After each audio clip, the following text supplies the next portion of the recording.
ស្នងការខេត្តកំពង់ស្ពឺសន្យាផ្ដល់យុត្តិធម៌ឲ្យជនរងគ្រោះដោយសារក្របកាំភ្លើងមេប៉ុស្តិ៍ពូអង្ក្រងឧត្តមសេនីយ៍តូឃីមសុខៃស្នងការនគរបាលខេត្តកំពង់ស្ពឺនៅចំពោះមុខគ្រួសារជនរងគ្រោះឈ្មោះផាន់រ៉ាយុដែលបានស្លាប់ដោយសារក្របកាំភ្លើងមេប៉ុស្តិ៍ពូអង្ក្រងបានសន្យាផ្ដល់យុត្តិធម៌ទៅតាមអំពើនិងកំហុសដែលបានកើតឡើងតាមប្រព័ន្ធច្បាប់កម្ពុជាឲ្យមានភាពសុក្រិតនិងតម្លាភាពសម្រាប់ជនរងគ្រោះការសន្យារបស់ឧត្តមសេនីយ៍តូឃីមសុខៃក្នុងពេលដឹកនាំមន្ត្រីក្រមអាវ៉ាត់ឲ្យចូលរួមបុណ្យសពជនរងគ្រោះឈ្មោះផាន់រ៉ាយុភេទប្រុសអាយុ17ឆ្នាំ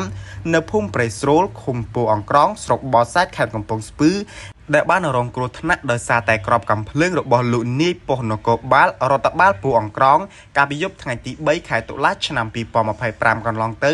ក្នុងពេលចុះបំពេញបេសកកម្មល្បាតនៅក្នុងភូមិសាស្ត្ររបស់ខ្លួនលើការរក្សាសន្តិសុខសម្រាប់ធ្នាប់សុវត្ថិភាពសាធារណសង្គមក្នុងនាមជាមន្ត្រីអនុវត្តច្បាប់និងក្នុងនាមជាប្រធានស្ថាប័នស្នងការដ្ឋាននគរបាលខេត្តកំពង់ស្ពឺអធិការដ្ឋាននគរបាលស្រុកបសែតសូមបដិញ្ញាចិត្តថា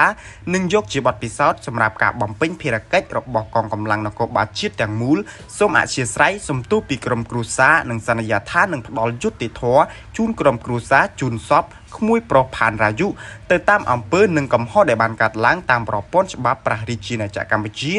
ឲ្យបានភាពសុក្រិតនិងតម្លាភាពសម្រាប់ជនរងគ្រោះ